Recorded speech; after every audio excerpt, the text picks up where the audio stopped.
everybody trying to be content creators and trying to go viral. You want to go viral? Okay, you want to go viral. Let's go viral then. Say less. Let go.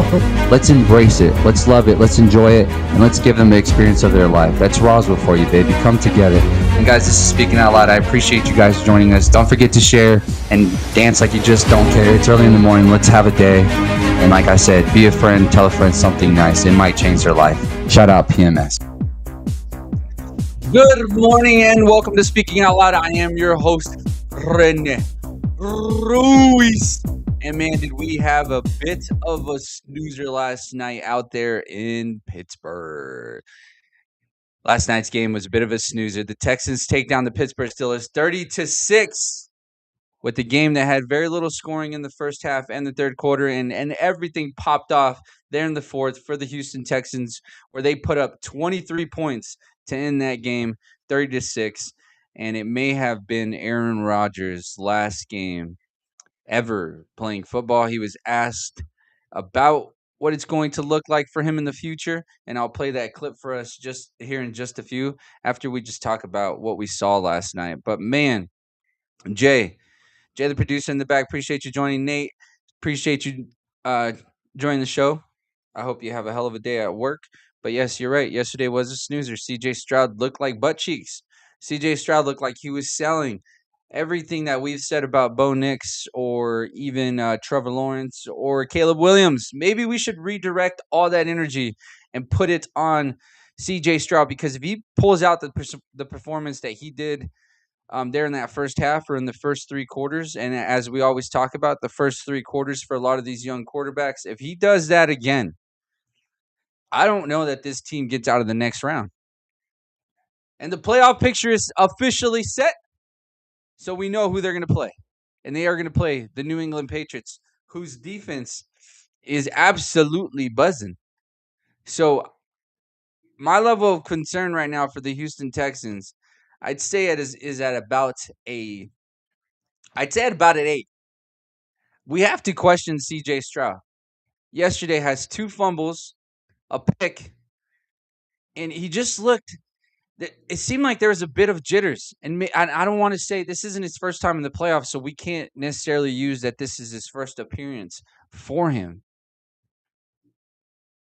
CJ goes 21 for 32. It's not terrible. 250 yards, not the worst. 1 for 1, but those 2 fumbles, which maybe miscommunication with the center. Maybe the center was a little bit nervous. I guess we can direct it there if we wanted to. His passer rating is 86.7. I guess overall didn't have the worst game, but it felt like it. And I think we would have felt it more, and our perception on CJ Stroud would be much different if this game didn't turn out in the favor of the Houston Texans. I mean, they ultimately ended up pulling it off with the defensive stance there at the end. I mean, and it was, if you're a Houston Texans fan, or just in general, shout out to the Houston Texans defense. They've been everything that we've been saying. They are the number 1 defense in the league for a reason overall in every statistic, right? Or it feels like damn near every statistic. And yesterday, they sent Aaron Rodgers into a retirement home. It was sad to watch. It's sad to watch, Jay. At one point, I'm like, man, I feel bad for my boy Aaron Rodgers. 17 for 33, 146 yards, no touchdowns and interceptions. The way that game started off, I think if you're a Pittsburgh Steelers fan, the way that game starts off, you're like, okay, we're going to be onto something today. Our offense may get it going.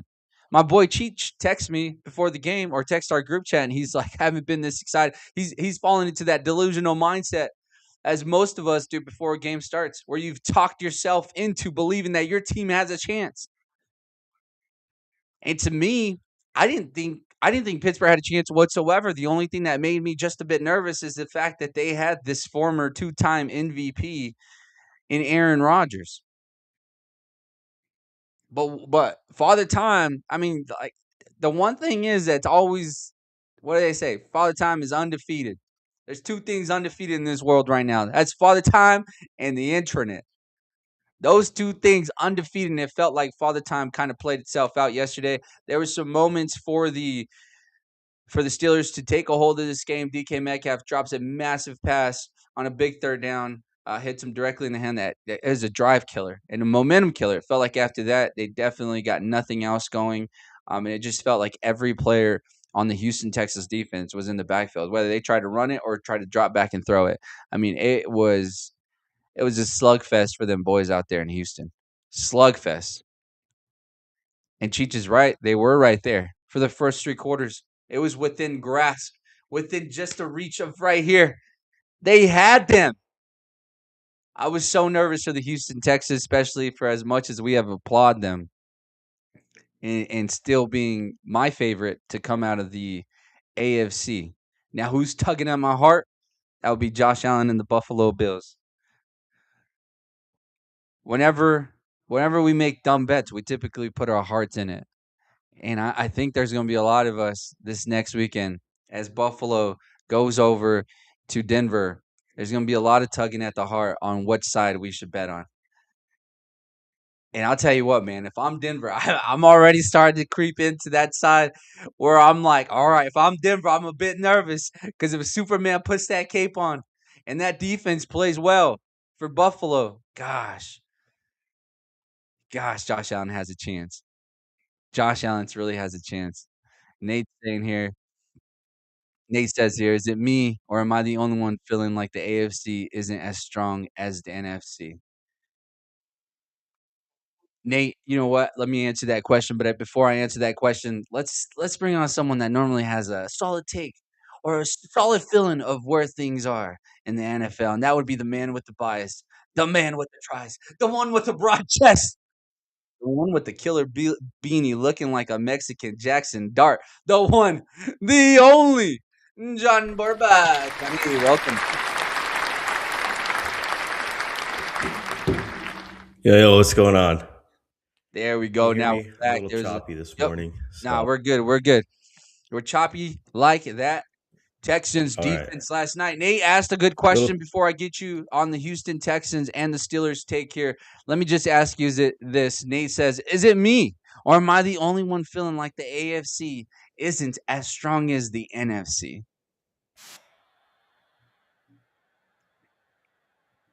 You could say like right now the AFC looks a little bit weaker, but I think the reason why they look a little bit weaker is because of the quarterback play. I mean, that's the first thing that sticks out. But the NFC side, you don't have a dominating defense like the Texans, like the Broncos. You have a little bit.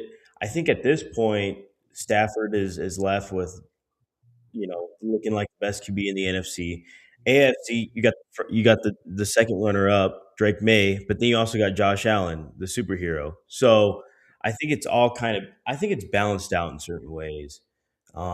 It kind of just depends how you look at it. But AFC is tough with defenses though. It's just gonna depend on the quarterback play. And we saw last night, like, man, CJ Stroud could mess up 3 or 4 times. It could look awful, but all he's got to do is play a clean half of football, essentially, and you can see what can happen.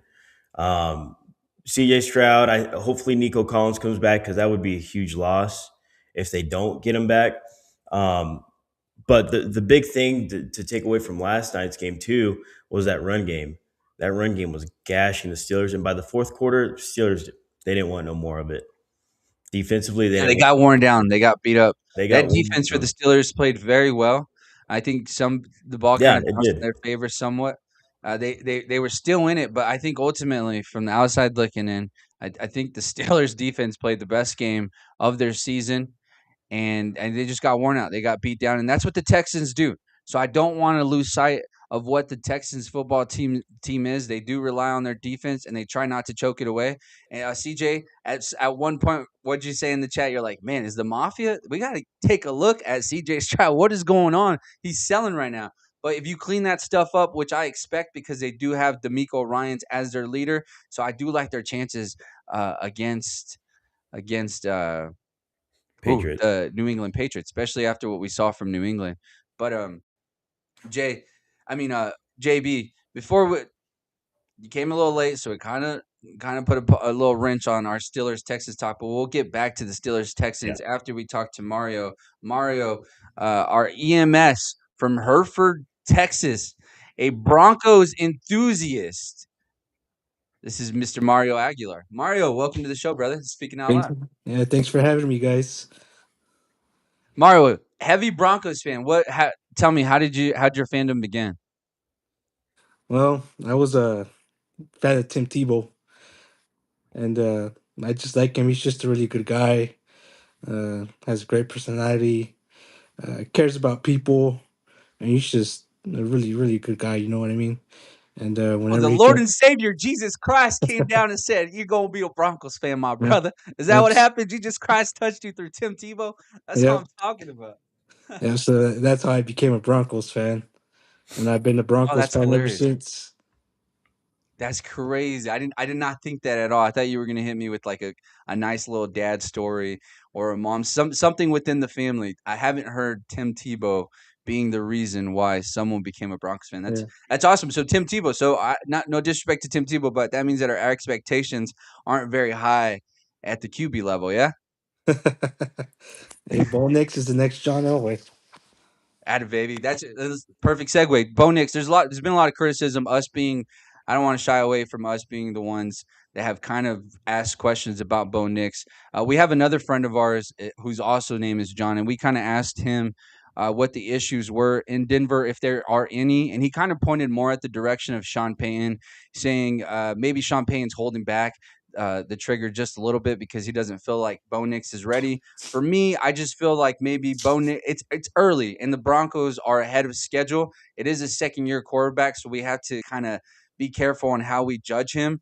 But at the end of the day, they aren't the first. I mean, they're first seed in the AFC, so there's a bit of pressure on the second year quarterback. Is if there's an issue at all for Denver, what would you point it to? It's the run game. They signed J.K. Dobbins in the offseason. Uh, they lost him to the season to a foot injury after the first Raiders game in November. Before that, the Broncos had a top five rushing offense, and he was a top five running back in the NFL in terms of yards and carries. Uh, and they were running the ball really, really well. And he actually posted, I think, two or three 100-yard rush games. The first 100-yard rusher in the Sean Payton era in Denver. Uh, he's explosive. He has good vision. He took a lot of heat off of Bo Nix, and he really opened things up, especially in the second half. And I think after he got injured, that's when the offense started to decline. I mean, they have RJ Harvey, the rookie. He's good, but he doesn't have the same vision as J.K. Dobbins has. And ever since he And got our hurt, Dobbins got hurt. They've been passing the ball more, and the game's in Bo Nix's shoulders more than often. Yeah, JB, you got a question for that? I kind of noticed that too with J.K. Dobbins. What do you think? So obviously, I think this next game you're gonna have to run the ball. Like Yeah, the Bills gave up like over 8 yards a carry, right? So um, I think the weakness of their defense is the run game. How do you think they kind of go into that game with RJ Harvey? You got like what McLaughlin in the backfield yeah. too, and then you got the other dude. I'm not too hyped on the other dude, like that dude that came in this year, Dubai or whatever. What I forget his name. Which, Um, those, he's a third string guy too. He's a second third string guy. Little kind of scat back, sort of type that kind of matches up with like Jaleel oh, McLaughlin. yeah, I no, can't think of it, I but every forgot his time name. I hear so much heat on his name, like why is he in? Why isn't RJ Oh, Harvey? Why Tyler isn't Bidet. yeah, like why isn't RJ Harvey in? Why isn't McLaughlin in? But this dude's always in. I don't know, for some reason Sean Payton likes him. But what do you think is like the He's the you think they third got to down. stick to run He's this the game? third down catching back, pass back. He has, man. He's dropped so many balls in crucial spots. Like it's not even cool. Yeah, he gets a lot of heat. Um, Yeah, they're gonna have to figure out a good rotation against the Bills. They need to keep Josh Allen off the field, and Sean Payton just needs to let Bo Nix use his legs more. Bo Nix is a good runner. He gets once he gets into open space, he gains chunk yards. Like against the Texans on that final drive, they left him wide open, and he put them in the field goal range. Yeah, I think you're right. RJ Harvey's definitely going to have to show out. He's going to have to be the standout player in that game, which he's very capable of. We've seen him kind of take over games. I remember specifically. Um, Never mind. I don't want to go there. I don't need to bring up my team. I don't need to do that. But anyways, the Denver Broncos. What are your expectations for them against Buffalo? Do we get past them? What should we? How should we judge this team? Because they are ahead of schedule. Can we agree on that? They are ahead of schedule of where we Yeah. expected them. I mean, they're still paying Russell Wilson. So for Sean Payne, I think that's one thing, JB, that maybe we do need to pay a little more respect to Sean Payne is the fact that they're able to do this salary cap gymnastics at the same time still paying Russell Wilson's contract and still being able to put this out in this product out on the field. So, what should our expectations be for this team going forward here? Well, first of all, they're playing at home. They have one of the best, if not the best, home field advantage in the NFL. They have the best record at home this year with only one loss. I went to the Broncos Bengals game on Monday night this year, and that place gets loud. The stands are built to where people stomp their feet, and the whole stadium shakes and makes it super loud. And even on third down, early in the game, people get loud and crazy, and it gets hard to hear down there on the field.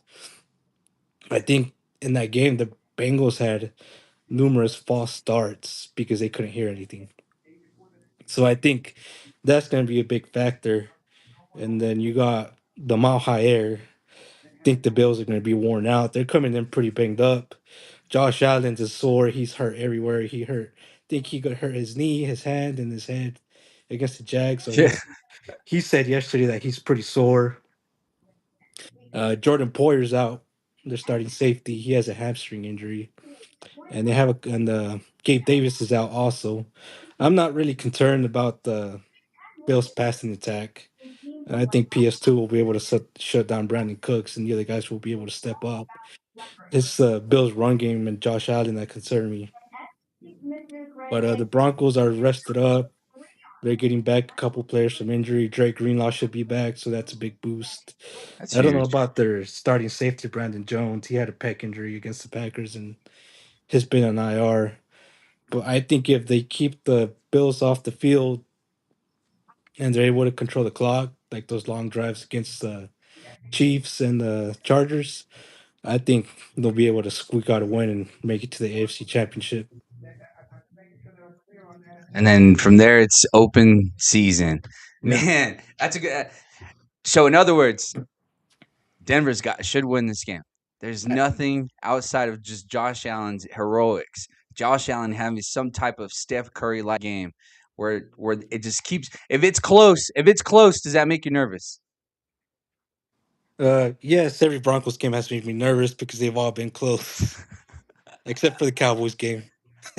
Yeah, we don't got to talk about. That was the one. That was the one that I was trying to dodge because that's when I was introduced to RJ Harvey just a little bit, and I was like, "Damn, maybe this guy is it." But I didn't even think that to think that they did bring in J.K. Dobbins to kind of solidify that running game. JB, I think that's one thing that we haven't touched on quite a bit is how bad that running game. Not necessarily how bad it's been, but how it hasn't really been producing at the level that other teams have. I mean, you look at Bo Nix, right? We're going to point at the running game there. You look at Josh Allen, he's got James Cook, right? You looked at Trevor Lawrence, he had ETN. You look at Brock Purdy, he has CMC. Everybody seems to have a running back except for the Denver Broncos. Yet we somehow just look at Bo Nix and say that's the problem. So I appreciate you, Mario, for bringing that to our attention. Is there anything else you'd like us to know about the Denver Broncos before we let you go here? I mean, last year the game against Buffalo, of course they played in Buffalo, and I mean they're still a pretty young team, and they upgraded their safety position in the offseason and their linebacker core. They got shredded against the Bills. So I mean they have Hufanga on the backside, and they also have Drake Greenlaw. So I'm looking forward to see how it is this year against the Bills to see if they're gonna make any difference in the backfield. Hell yeah. And give us your Super Bowl prediction. Think it's gonna be the Seahawks and Broncos again. And I don't think I need to ask, but who wins?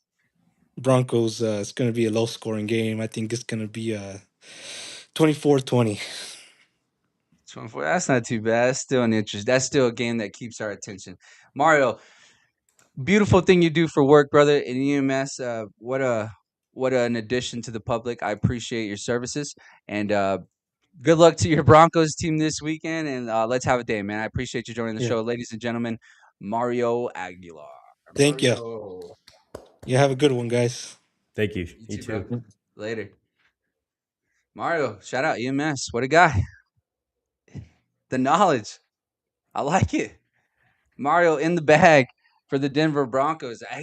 JB, did you even think to start pointing the finger at maybe the running game for the Denver Broncos? I mean, yeah, I mean that could be a factor for sure. That's something that we haven't really talked about this year. J. Dobbins. The idea was having J.K. Dobbins and R.J. Harvey in the backfield, kind of a 1-2 punch. Maybe to bring on R.J. Harvey a little bit late.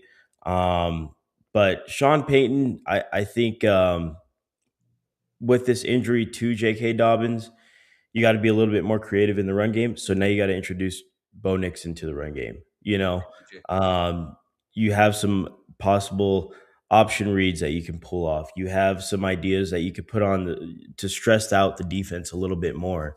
But I think against the Bills, man, if they have like one of the highest graded run blocking offenses in the league. The Broncos do. So I feel like you don't got to get too crazy, but I think you're going to have success on the ground for sure. Um,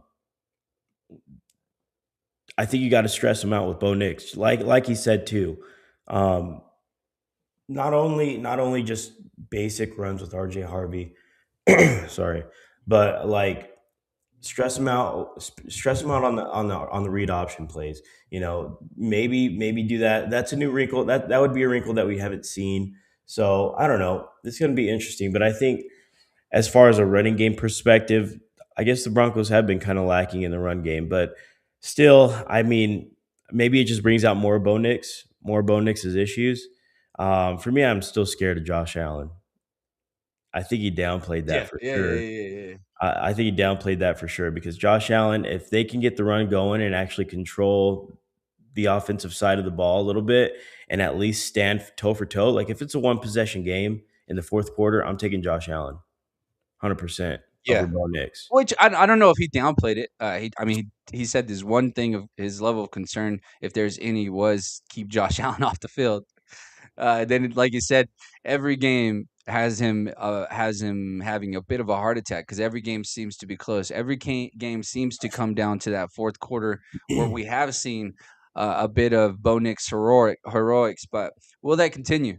Will that continue? Josh Allen. I mean, he threw out a couple nuggies. I know it's early. It's barely Tuesday, the 13th, 6:54 a.m. live from Roswell, New Mexico. So the injury reports will slowly start to kind of developed as we go throughout the week. As of right now, like you said, Josh Allen pretty banged up. We saw that game. He was banged up from head to toe, getting absolutely smashed. But that's what it's going to take for the Buffalo Bills to go on what you called the real generational run yesterday on the show. So if I'm the Broncos, though, yeah, it's unfortunate that you don't have a running back like every other quarterback does, but that just means that there's an expectation from your quarterback that he has to deliver, and he has the defense to get him to the promised line. So it's all going to come down to whether or not he can take care of that ball, right, JB? But the stage has been set for the divisional round weekend. What a hell of a super wild card weekend, and hopefully this one can match that pace as well. To kick off Saturday, it will be the Broncos hosting the Buffalo Bills, as we've been talking about. That's a 2:30 p.m. Mountain Standard Time kickoff, followed by the San Francisco 49ers heading back to Seattle for a rematch of what was a 13-3 victory in Week 17 for the number one seed. Now, this one is to move on and advance to the NFC Championship, and that one's going to be a 6 o'clock Mountain Standard Time kickoff for us people here in Roswell, New Mexico. And then Sunday, the game started a little bit late, which is perfect. It allows us to wake up, have some breakfast, go to church, praise Jesus, and come back and be ready for this game. We got the Houston Texans going to Foxborough versus Drake May and the New England Patriots. That's a kickoff time of 1 p.m. Mountain Standard Time. And then to close off the night, Mr. Heroics, another man who has put on a cape or two there in the fourth quarter. That would be Caleb Williams and the Bears. They'll be hosting the Los Angeles Rams. For a lot of teams, a lot of folks, a lot of talking heads, including us, still think the Rams are the best team in the NFL, and they'll be trotting themselves out to Chicago at 6:30 Mountain Standard Time to end the weekend for us. Man, we're set up for a hell of a weekend, JB. And there's also going to be a game that follows that, and that'll be the college football national championship that kicks off on Monday. And that game is led by the Miami Hurricanes and the Indiana Hoosiers. All right, I'm sorry, Barbara. And with that being said, you know who we always go to get a little bit of college football knowledge, and that would be our former alum, our former D1 athlete. If you haven't seen the tape, you look up this guy on YouTube, and my brother was shifty as ever. Ladies and gentlemen, Tim Foley. Rocking the Rio Rancho polo. All right, Tim. Showing Yep, love to the Titletown. alum, huh? Yes, sir. Titletown, New Mexico. Well, you heard me there. I said Miami Hurricanes against who? Hoosier. There we go, Borba. That's how it works, Borba. Welcome to college football, Borba. Tim, tell us about that Miami Hurricanes game against Indiana Hoosiers national championship that we will have delivered to our beautiful eyes on Monday. Yeah, so we got a whole another week until we get there. Gave both these teams about 10 days or 10 days to prepare for this national championship game. Right now, we're sitting at, I believe, 8.5 point favorites for Indiana, which is a pretty wide margin. Especially off of the kind of performance that Miami put out this last week. But it's really hard to argue against that. I mean, this last week, Indiana put on a clinic of how to be a football team and be the best team in the country. So it is a wide margin for a spread for a national championship game, but I do anticipate it maybe being a little bit closer than that. But I don't know, man. Indiana is by far the best football team in the entire country. Yeah, they look so good. Fernando Mendoza kind of showed exactly why he will be the first round pick. I know they were running the ball down their throats, but just the timing on Fernando's throws, gosh, man, just dropping them in the absolute bucket. One of the best throws was that one to his tight end on the far right, where he just absolutely mossed the defensive end. And I mean, that felt like that's when the door was closing. But for the Indiana Hoosiers and Kurt Cignetti, there's been a little bit of talk of maybe getting Kurt Cignetti up to the NFL level. What's the news on that? Have you heard anything on Kurt Cignetti to the NFL? Yeah, I mean, there's a couple rumors, and anytime you're going to be having this type of success as a head football coach, every school is going to want you, or every team's going to want you at every level. So there's going to be rumors that are out there. I think Kurt Cignetti is where he wants to be, at least for the foreseeable future. People are having these talks about the average age of the Indiana Hoosiers, have it being almost the average age of an NFL football team. I think they have about 40 players that are in between 22 and 24 years old range. So that they will be losing a good amount of people, but they've also retained, or they've gone out to the portal and got a lot of people to complement this team for this next year. And a lot of people are talking about, how they don't have a lot of 5 stars and 4 stars and stuff like that. The people that they have, that they got from the portal, that'll be replacing the people that are leaving, are technically have more stars than the people that were in there today. Not saying that means anything, because they're having this tremendous run with not having as many 4 or 5 star recruits. But people are talking about they possibly reloading into a better football team this next year. Yeah, they got their quarterback. They went and got Buddy from TCU. TCU. Yeah, what's the word on him? What do you know about him? He's a phenomenal football player. I think he's going to complement this offense tremendously. Obviously, he's going to have some really big shoes to fill in Fernando Mendoza. And this last week, Fernando Mendoza showed why he is the Heisman. He had more touchdown passes than incompletions. I think he went 17 to 20 with 5 touchdown passes.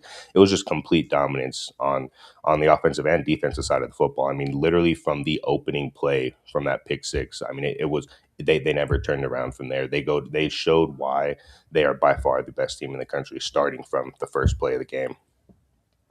Yeah, and Nate's here in the comments. He says, "What about Carson Beck? How many years in college football?" He had texted me. He had texted me and said that he thought Carson Beck was like 27 years old. I guess it was said on the broadcast, but I googled him. He's 23 years old, born November 19th in 2002. So he's not one of the oldest guys. The oldest guy is actually the Ole Miss guy, Trinidad. He was denied his sixth year of eligibility in college football. Is that correct, Tim? Yep, he did. So they and I believe this is the second time. I think the first time they came out and they told them like in like verbally, they're like, no, we're not going to give it to him. Then they filed an official complaint in which they denied. That's not the end of it though. Trinidad Chambliss's lawyer is going to be filing an injunction in the courts in Mississippi. It just looks better for them. And a judge in Mississippi is probably going to favor more towards the Ole Miss football player than if it were to be elsewhere. He's looking for kind of what Diego Papia did this last year with filing an injunction and then for kind of putting the NCAA in a bind because they kind of have a window in which they have to say yes or no. And if they think that they have enough evidence that they'll lose in court, then they'll just grant him that extra year and just not worry about it. So they are going to be pushing more for that. You see that coming in the near future, but as of right now, he has been denied that his this next year to play in college football. Would you by any chance know when that window is or when that window will close on whether or not we know he'll be back? I do not. I know it's going to be here pretty soon because we're talking about having to like enroll in the classes and stuff like that. I'll find out more about that. I don't know when the exact date is. I don't even know if there is an exact date, but I just know it has to be sooner rather than later because if the longer they draw this out, um, it could go bad because if the NCAA does end up taking this to court and then they end up losing, it could mean a lot for college football. So we're Trinidad Chambliss's team is really hoping that they just give him that injunction and not have to go fight it in court. Yeah, and him wanting to come back to Ole Miss, is that telling? Is that more telling on what Lane Kiffin's got going on, or is that just him kind of being loyal to his roots? I think what it shows is that Ole Miss football has a culture without Lane Kiffin. A lot of people thought that when Lane Kiffin left, that culture would leave with him. But it just goes to show that there are a select few players that have left Ole Miss to go to LSU in these last couple of days. None of them were as big as Trinidad Chambliss or Kawan Lacey, who have both. Trinidad Chambliss said if he does play, he's going to come back, and Kawan Lacey has already said he's coming back to Ole Miss. That just goes to show that what they've built there in Oxford, and that it's really going to be there to stay. Amen. Nate's got a question for you here. How do you feel about Raulio, the quarterback for Nebraska, to hit the portal to go to Oregon, and Moore hasn't declared for the draft? Smart or dumb move? Let's start off with Moore. There's a lot of criticism about him going into the draft. Someone like a Stephen A. Smith told him he should stay because the Jets are eyeing him. What do you think he's going to do, or has he already declared for the NFL draft? He has not declared. He came out after the game and said that he has not made that decision. He has not informed the team of that decision. This is kind of twofold. I mean, going into the game, Mel Kiper, some people hate or love Mel Kiper's draft board, but Mel Kiper had him in front of Fernando Mendoza, possibly getting taken by the New York Jets. Raiders. A lot of people, the Raiders too, but he has him as the best quarterback in the draft, and that was prior to the football game. I think since that game, you can kind of see Dante Moore. He only has 22 official starts as a quarterback in the college football level, and you're kind of seeing that he might maybe need that another year to get those snaps to be able to get everything going. And to answer Nate's question, I think Dylan Raiola going to Oregon, I think he's making the best decision of his college career. Dante Moore did the exact same thing. He wanted to go to Oregon.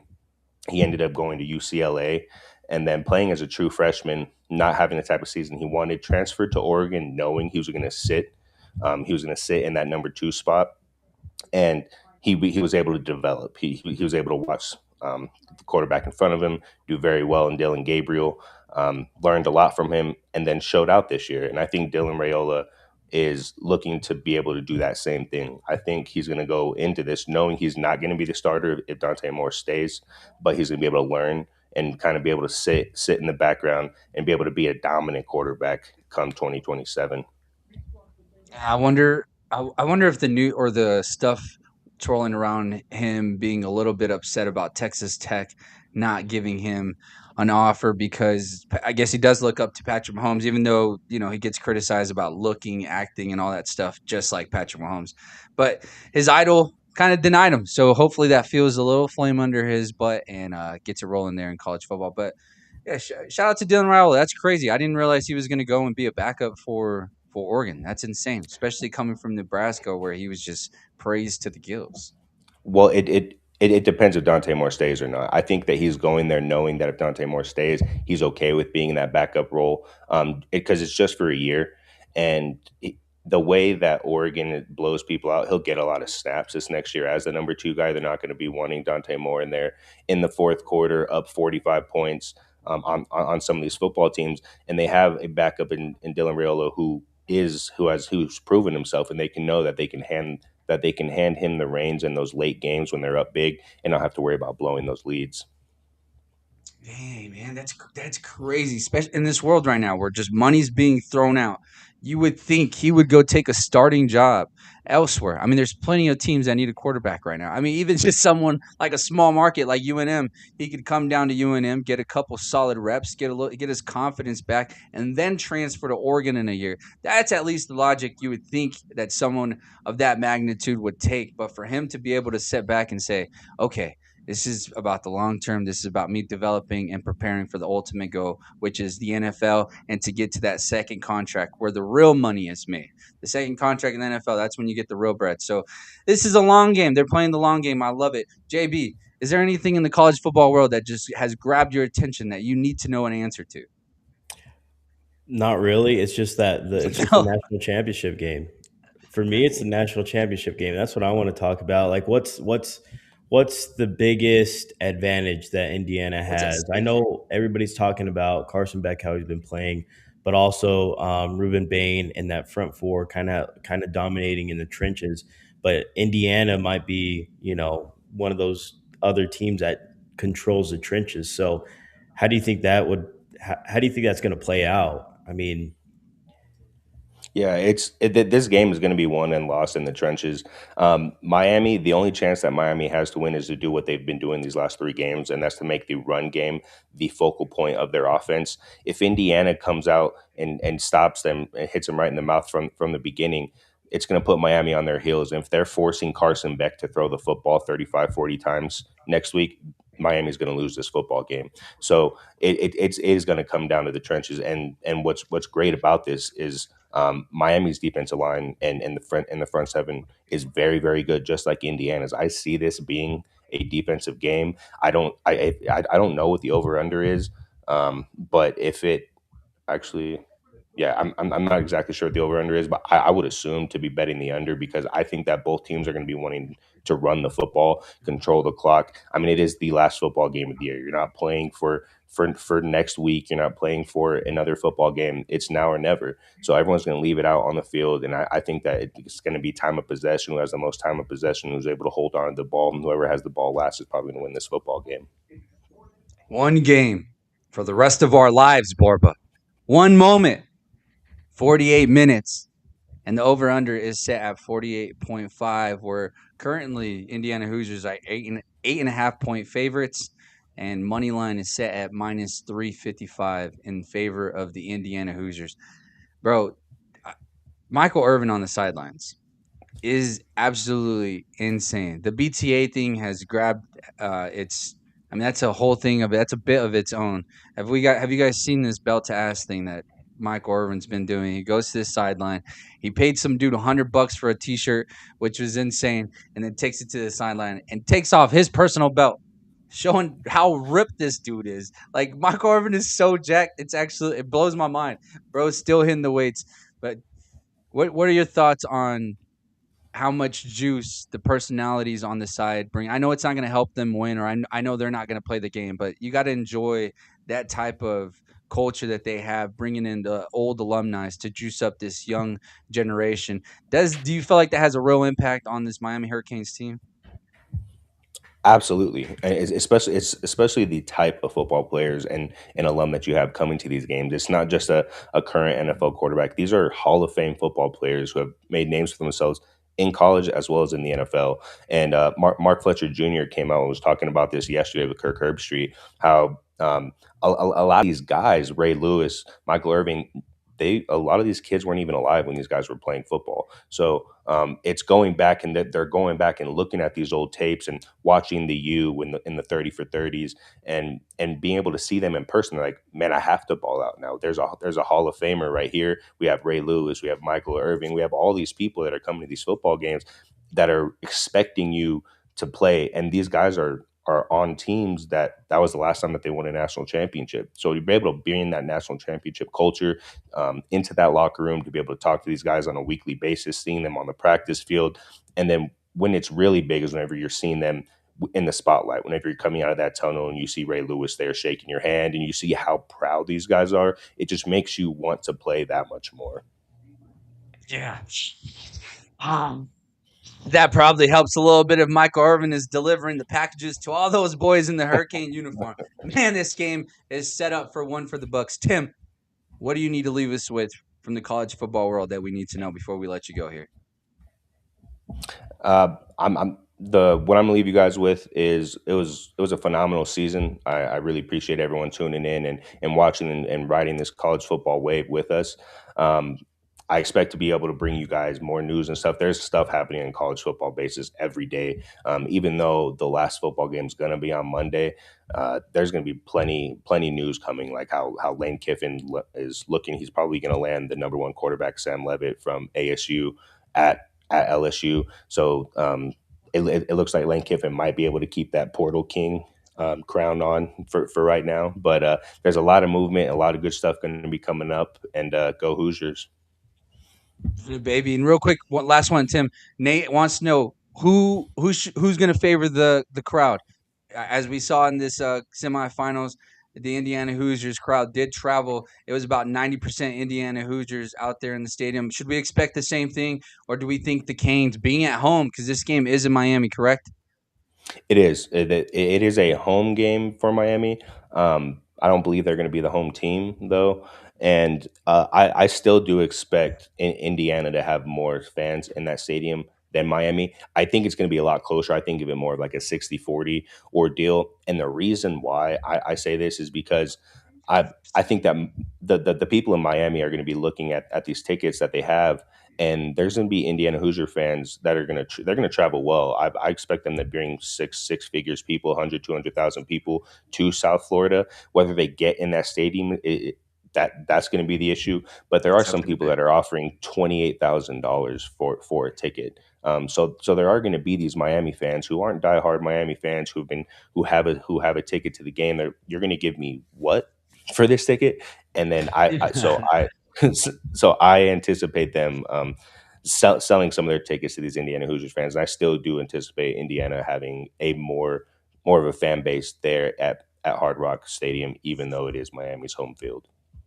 Yeah, and there's a billionaire that has a lot of money that loves to give it off to the sports world, and that would be Mark Cuban, that backs the Indiana Hoosiers. I'm not sure if you knew that, JB. Mark Cuban backs the Indiana Hoosiers. That's his alum, and he has been sending a little bit of cash here and there. So I won't be surprised if Mark Cuban just buys an entire section for the Indiana Hoosiers crowd. That's going to be fun, man. I can't wait. Tim, it's been fun following you throughout the college football this year. I appreciate you educating us more. Not only that, but setting up one of the greatest interviews we've had on the show with Jackson Eck. If you guys haven't seen it, I encourage you guys to go to our YouTube channel and watch the Jackson Eck interview. That's the star linebacker for the UNM Lobos, who have a promising season next year, which we'll be following them throughout the offseason, and Tim will be giving us our updates for the New Mexico Lobos. I look forward to that, man. But I appreciate you, Tim, rocking with us every week. And we will see you next week for you to react to the college football championship there. So, ladies and gentlemen, our alum, the best addition to this show, Mr. Tim Foley. Thanks, guys.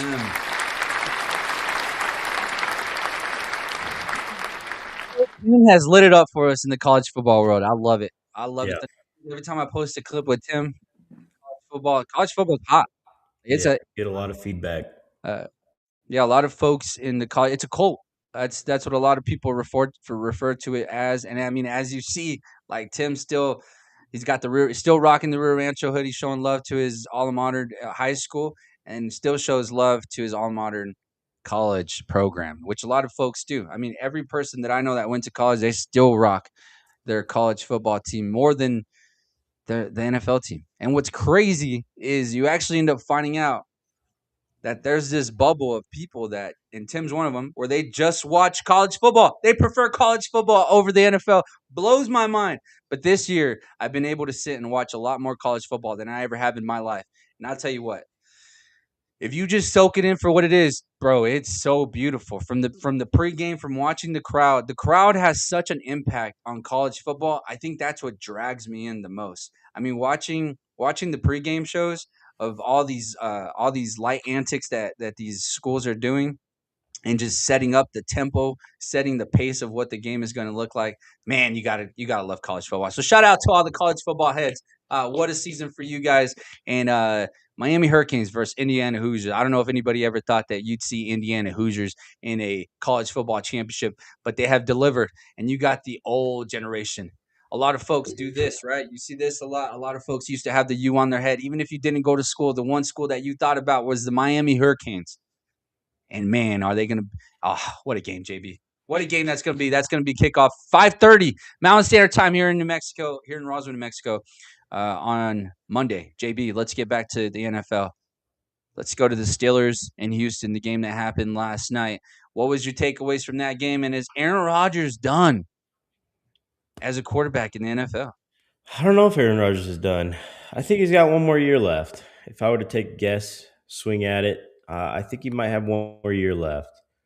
But I do expect, Not in we're talking Pittsburgh, about. though, right?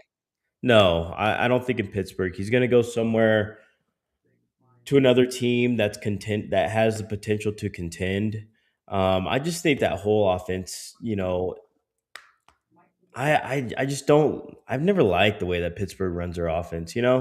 This year it was a lot of that same thing where it was up and down offensively. You never really developed a running game all year, so you never really even had a number one receiver. You can argue DK might be a number two now at this point of his career. Yikes! Yikes! So he really had no superstar to throw to. Didn't really have a great run game. Didn't really have great pass blocking. So it was all mediocre, and that's what you get from the Steelers. Honestly, is a lot of mediocre. That's where I think some change might have. Like for me, if you're gonna let go of Harbaugh after 18 years, it's time to change scenery for Tomlin. If I'm the Steelers, I think in the next day or two, you're going to have a conversation, and you're going to come up with a plan, and there's going to be, they're going to part ways. They're not going to fire him, but it's going to say parting ways. It's going to be instead of saying fire Which him. ultimately, yeah. They're trying to make it But nice. It's a PR move, but ultimately, you're thinking you're fired, Meister. yeah, That's what you're saying. and Tomlin's I think he's still got a future in football. I don't know if he's going to just go to another team and coach. I don't know if there's somebody looking for Tomlin like that right now, but I think he's still got a future in football. I don't know if it's going to be at the coaching spot. It could be a personnel VP. He could be These guys GMs. something else. Yeah, Yeah, something else. him and John And Harbaugh, he make them a GM. If JB, I'm sorry to cut you off, but this is what's been so frustrating to me because they keep pushing John Harbaugh down our throats, and they keep talking about how genius, blah blah blah, he is. Like the one thing that we know that Jim Harbaugh is he's a rah guy. He's able to bring a group collectively to have their mindset on one goal. What to me that screams GM. And if you have such a high praise for these head coaches, why would we be that afraid to give them the reins to go build the roster, bring the coaches in that you want? Why not give them a GM opportunity rather than try to give them a head coaching job where they're going to have to go and find a defensive coordinator, an offensive coordinator. And then if the offensive coordinator has any type of success, guess what? The next year he's going to get plugged and get a head coaching job. How many times are they going to do this carousel of trying to find an offensive coordinator or a defensive coordinator? It's not like great ones are just growing on trees. Like that's where my stance is with both of these guys. If you let Mike Tomlin go, if you don't let him go, just give him the GM position. But they're not going to do that in Pittsburgh because they got Khan back there. Yeah. So I think he's still got a future in football, even if that's commentating, kind of jumping into the entertainment industry, sports commentating and everything like that. I just don't think he's a hot commodity. Like right now, the way that the NFL is going, like you hire a defensive minded head coach or an offensive minded head coach, they call the plays, you have someone under them, and then you go hire whatever else you need. If you hire a offensive guy, you're going to hire a defensive guy while you call the plays offensively.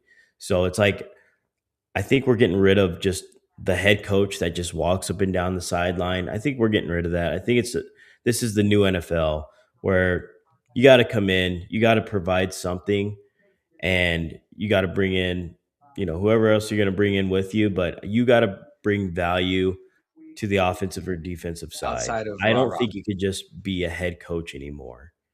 Like you got to have a specialty on one side or the other. And then you work around that. You bring the guys in around you that you think that are going to help the team. So I think that's what it is. I don't think there's really space for a Tomlin, or I could even say there's might not even be that much space for a Harbaugh. But it sounds like people want Harbaugh more than Tomlin. Obviously hasn't been fired yet. Um, no breaking news yet. Nothing's been confirmed. Not So yet. Not yet. not yet. This is Aaron Rodgers was asked about Mike Tomlin. This was his response in frustration to that question. From being with Mike for a season about him.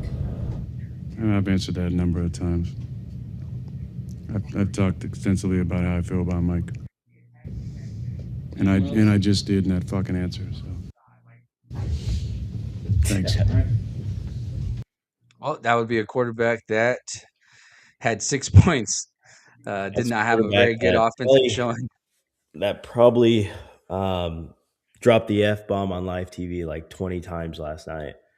Frustrated, no offense. I mean, this is what we expected. I don't know.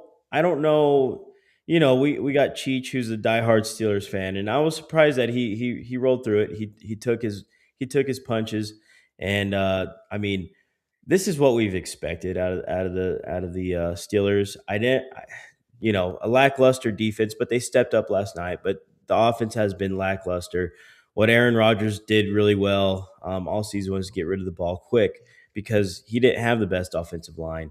And when you got a physical defense like the Steelers, man, that are going to match up very well against your receivers and your skill positions, linebacking core that runs around like crazy. And I can't say enough about Will Anderson and Daniil Hunter, man. I think a lot of former Vikings players are making some runs this year, man. We're going to have a run out of Eric Kendricks. We're going to have a run out of Daniil Hunter. It makes me Sam Darnold. We're going to get a little run out of him. Man, it just makes me think like, what if, dude? Greatness comes through Minnesota first? Is that what we're saying? And unfortunately, that's what it is. But that defense is scary. Like we were hyping up everybody's. We were hyping up the Texans defense, and I don't think people believed in it. And yeah, let me read you this. Will Anderson Jr. and Daniil Hunter combined for 15 pressures and 1.5 sacks in the wild card round, leading a Texans pass rush that pressured Aaron Rodgers 17 times. Felt like every chance they got, they were in the backfield. The Texans defense allowed fewer yards, 175, and a lower success rate, 28.6%, than any of their game in the regular season, and scored 2 defensive touchdowns, including that pick six there at the end to slam the door on the Pittsburgh Steelers. Overall, the defense generated minus 33.4 EPA, the best performance by any defense in a playoff game in the last decade. D'Amico Ryans coach defenses have held opposing offenses under minus 28.5 EPA in all 3 of his wildcard victories as the Texans head coach, accounting for 3 of the 4 best playoff performances by defense in the NGS era. Bro, that's insane. The Texans defensive backs combined to allow 7 receptions for 48 yards across 15 targets. Let me read that to you one more time, Borba. That's the The thing. Texans defensive backs combined to allow 7 receptions for 48 yards across 15 targets. The Steelers had most of their passing production come against the Texans linebackers in coverage, who allowed 10 receptions for only 82 yards To the on running 15 backs. targets. To the running Yeah, backs. A little bit of the tight ends. The Texans defense Mother. limited Aaron Rodgers to just 3 completions for 27 yards on 11 passes thrown outside the numbers. Oh, talk about elite everywhere. I mean, we're talking like every player you name on this defensive team seems elite at this point. It's insane. Yeah, it's the best defense left in the league, like without a doubt. And you talk about good The defense. Broncos are still there. Let's not disrespect the Broncos. We don't have to do Who are that. you afraid of on the Broncos? Who are you afraid of? Maybe PS2, Eh, just don't throw his way. But who else are you yeah, afraid of on yes. that defense? Who are you afraid of on that That's defense? that's bad. It's It's a a well, collective group. it's a It's a collective fundamentally effort. that's what the Eagles are. The Eagles are a fundamentally well-run defense, and so are like the Broncos. They just do it at a higher level. When you're talking about a scary defense that can make plays, that's fast, that literally like they can change the game, that is the Texans. There's nobody else close to that. Not even close. I wouldn't even at this point, dude. I don't even want to put the Broncos in the same sentence as the Texans. Okay. All I right. stand on that. And when Josh Allen beats Me the too. Broncos, I don't want to say that in front of our guest, but when Josh Allen beats the Broncos, we're gonna see that. We're gonna see that. You know, Yeah. I just don't believe in the Broncos, man. I don't believe in the Broncos. I think what keeps them in this game is if they get that running game going, and Bills have no answer for it. But here's the thing: if Josh Allen can just stand toe for toe, respond when the Broncos score, respond when the Broncos If score, they score. if they score, which I think they're going to score. You know, I think it's going to be mid-20s, you know, maybe 20, 21, something like that. But I think that's plenty enough to keep Josh Allen in the game. Unless you have some Yeah. crazy offensive performance where you just can't keep For up Bo no Nix. more. I just don't think that's going to happen, though. It's really going to come down to Buffalo forcing field goals, I think, because I think that And they're Denver's going to be able to move the ball down, and whenever we get into the red zone, that's when Buffalo's defense is going to have to deliver. And with Jordan Poyer being out, which I haven't confirmed yet, but from what Mario said, is Jordan Poyer should be out with a concussion. I mean, that damn man, you brought him back. He brought him back from Miami, and he elevated the defense in a sense, and to have him out, one of their biggest leaders, a guy that was a captain. I don't know if he's still a captain now, but what was at one point, like to lose him, I think that's going to be crucial. So this team, I think for me, the key to victory for the Buffalo Bills is forcing field goals from the Broncos to allow to keep Josh Allen in the game. But ultimately, it's going to come down to a fast start, right? Josh Allen has to start off with a fast start and force Bo Nix to play from behind. I think that's what it's got to be for the Buffalo Bills. Kind of take a little bit of a playbook from what we saw in Jacksonville a couple of weeks ago when Jacksonville went over to Denver, and I mean, absolutely put a pounding on them. I think it's going to be hard for them to start off fast just because, like, they are, like I said, the Broncos are a good defense. Broncos are top, second best defense in the Two, league. numero dos, yeah, numero Number dos. 2. So they're going to make it. I don't know if the game's going to be fast, if they're going to start off fast. I think it's just you got to grind it out. This is one of those games you're going to have to grind out. No one, I think, really pulls away. And as the quarters go by, and it's what, 10-7, I don't know, 13-10, 17-13, like kind of what we saw in that Jags game. As long as Josh Allen has a chance, I think he's going to will his team to victory. Yeah, he's sore now. You got to rest. You got to heal up. You got the training staff. You got all that stuff. You're going to be ready for this game. You're going to be ready for this Yeah. game. And right now, like I said, there's no excuses. There's no excuses. And Josh Allen could have every excuse in the book. Oh, I don't got a number one receiver. Oh, we have an awful rushing defense. This and that. I don't have the best offensive line. Whatever. Like the best player left in the playoffs to me is Josh Allen. MVP aside, I mean, this is why Josh Allen should be in MVP conversations right here for what he's doing for the rest of the team. Most valuable player, you put Josh Allen on the Rams run away with this thing. Like for me, it's you put Josh Allen on any team, they all of a sudden are a Super Bowl favorite. It's just he doesn't really have the best team around him this year. But Yeah.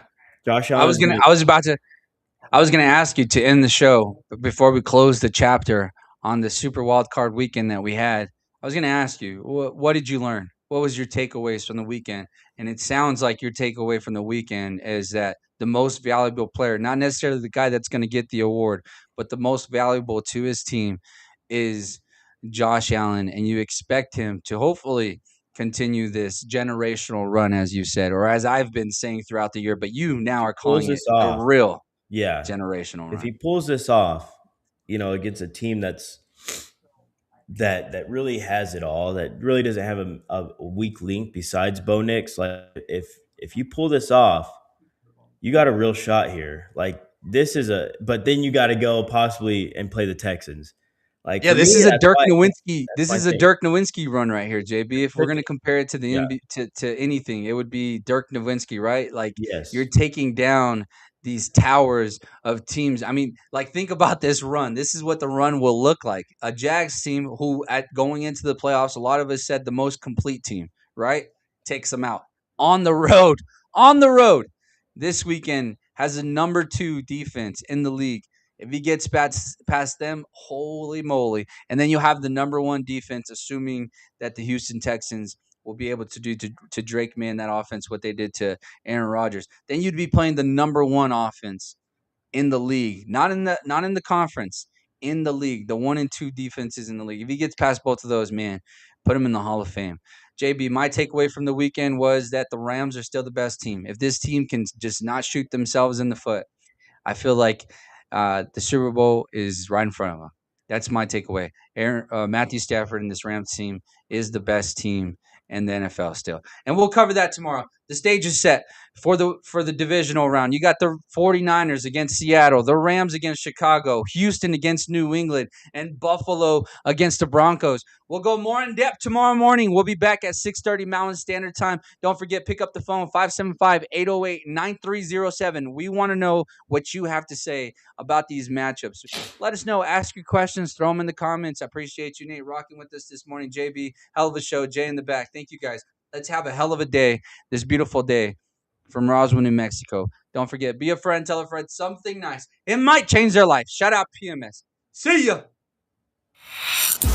Oh, Jay's locked in. There we go.